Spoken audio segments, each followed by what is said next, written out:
안녕하세요. 오늘은요, 아주 오래된 하지만 좀 놀라운 미래에 대한 비전을 가지고 문화라는 주제를 한번 파헤쳐 보려고 해요.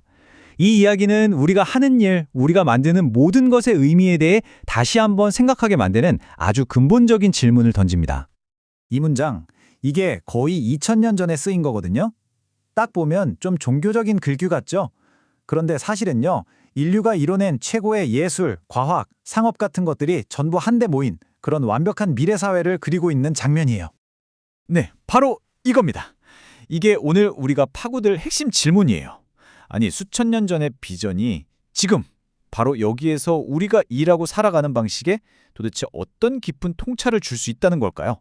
자, 이제부터 그 실마리를 하나씩 풀어가 보겠습니다. 자, 그럼 첫 번째 이야기부터 시작해 볼까요? 우리가 흔히 문화라고 부르는 모든 활동들 있잖아요. 거기에는 본질적으로 아주 선하고 심지어 영원한 목적이 있다는 생각부터 한번 살펴보겠습니다. 보통 이런 고대 텍스트, 이사야서나 요한계시록에서 미래를 그리면 뭔가 막연하고 영적인 세계를 상상하기 쉽잖아요. 그런데 전혀 아니에요. 지금 보시는 것처럼 활발한 상업활동, 멋진 건축물, 새로운 기술, 아름다운 예술 이런 것들이 가득한 아주 구체적이고 물질적인 공간이라는 거죠. 인류의 문화활동이 사라지는 게 아니라 오히려 그곳에서 완성된다는 정말 놀라운 비전입니다. 아니, 그럼 도대체 문화가 뭘까요? 가장 쉽게 이해하는 방법은요, 바로 경작이라는 단어를 떠올리는 거예요. 정원사가 흙이라는 날것을 가꾸어서 아름다운 꽃이나 맛있는 열매를 맺게 하잖아요? 문화도 똑같아요. 세상에 널려있는 날것들을 잘 가져와서 우리 인간의 삶을 풍요롭게 만드는 그 모든 활동, 그게 바로 문화입니다. 와, 근데 이 정의를 한번 정용해보면 이게 정말 흥미로워요. 생각해보세요. 그냥 흩어져 있는 소리라는 재료를 잘 배열해서 음악을 만들고, 우리 삶에 이런저런 경험들을 엮어서 감동적인 이야기를 만들고, 또 자연에 있는 재료들로 맛있는 음식을 만드는 것. 이 모든 게 사실은 세상을 더 살기 좋은 곳으로 경작하는 문화활동인 셈이죠. 자, 이 개념을 우리 일상, 우리 직업으로 한번 가져와 볼까요? 진짜 사소하게는 아침에 머리 빗어서 단정하게 만드는 것부터 아주 복잡하게는 수많은 데이터를 분석해서 금융시장의 질서를 만드는 투자은행 업무까지요. 어때요? 형태는 다르지만 본질은 같죠? 혼돈에서 질서를 만들어내는 모든 일, 그 자체가 정말 가치 있는 문화 창조 행위가 될 수 있다는 겁니다. 그런데 여기서 아주 중요한 질문이 하나 생깁니다. 아니, 문화의 목적이 이렇게나 선하고 가치 있는 거라면 왜 현실에서 우리가 경험하는 문화는 직장 문화든 사회 문화든 왜 이렇게 우리를 지치게 하고 서로를 상처 입히는 걸까요? 마치 진짜 좋은 차에 고장난 엔진이 달린 것처럼 말이에요. 그 문제의 핵심은 바로 이겁니다. 우리가 하는 일 자체, 즉 무엇을 하느냐는 사실 본질적으로 선하다는 거예요.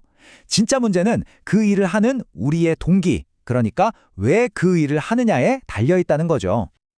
성경에 나오는 바벨탑 이야기가 이 차이를 정말 명확하게 보여주죠. 한번 생각해 보세요. 탑을 높이 쌓는 건축 자체는 정말 훌륭한 문화활동이잖아요. 그런데 우리 이름을 내자, 바로 이 이기적인 동기 하나가 모든 걸 무너뜨려 버렸습니다. 반면에 건강한 문화는 뭐냐? 더 높은 목표, 그러니까 나를 넘어서 공동의 이익을 위해서 내 재능을 사용하는 거죠. 와, 이 문장 정말 짧지만 강력하지 않나요? 사람으로 태어나 의사로 죽었다. 이게 바로 일이 우리 정체성 그 자체가 되어버릴 때의 위험을 정확히 짚어내는 말이에요. 나라는 존재가 그냥 의사라는 직업으로 완전히 삼켜져 버리는 순간 이 일은 나를 증명하기 위한 도구가 되어버리고 바로 그 고장난 엔진이 굉음을 내며 돌기 시작하는 거죠. 이렇게 이 일이 나 자신을 위한 우상이 되어버리면 그 결과는 정말 파괴적이에요. 개인적으로는 어떨까요? 끝없는 경쟁, 강박에 시달리다가 결국 탈진하게 되죠. 사회적으로는요? 다른 사람을 내 성공의 발판으로만 보게 되니까 당연히 착취와 불공정이 생겨날 수밖에 없고요. 결국엔 이 모든 게 돌고 돌아서 조직과 사회 전체의 생산성마저 갉아먹게 되는 겁니다.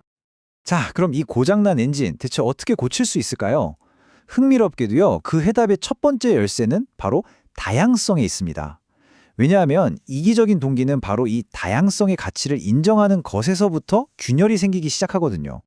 우리가 맨 처음에 봤던 그 미래 도시의 비전 기억나시죠? 거기는 모든 문화가 하나로 해결해야 되는 곳이 아니었어요.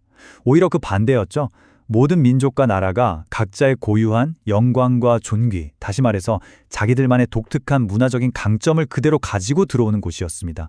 그러니까 핵심은 획일성이 아니라 조화롭게 회복된 다양성이라는 거예요. 바로 이 그림이 그 개념을 아주 잘 보여주는데요. 예를 한번 들어볼게요.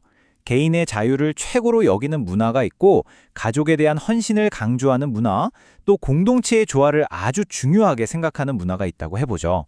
이 가치들이 각자 내가 최고야 라고 주장하면 어떻게 될까요? 당연히 서로 충돌하고 배타적이 되겠죠.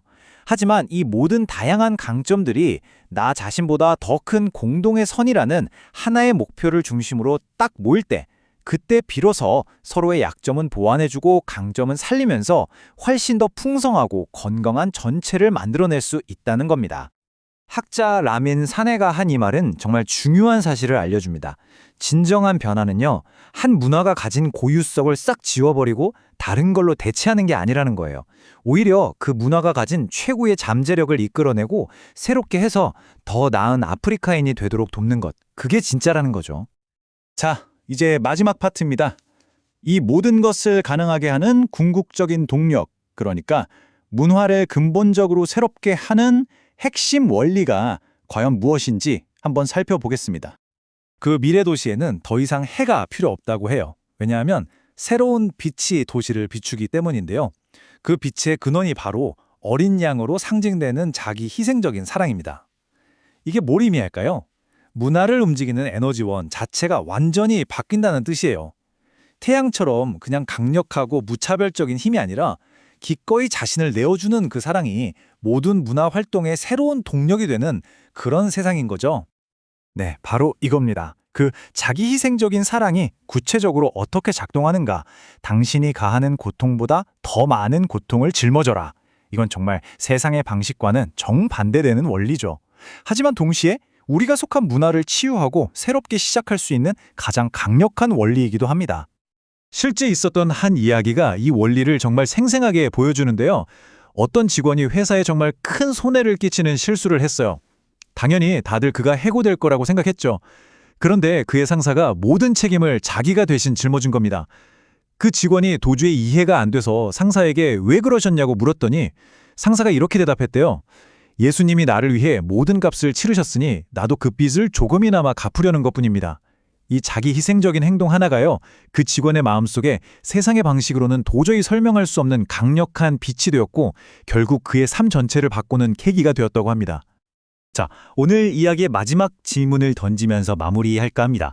만약에 우리가 속한 직장, 가정, 이 사회를 진정으로 변화시키는 힘이 더 많은 권력과 인정을 얻는 데 있는 게 아니라 오히려 다른 사람을 위해 기꺼이 손해보고 내어주는 그 자기 희생적인 사랑에서 나오는 거라면 어떨까요? 이 질문에 대한 답을 우리 각자의 삶 속에서 한번 찾아보면 좋겠습니다.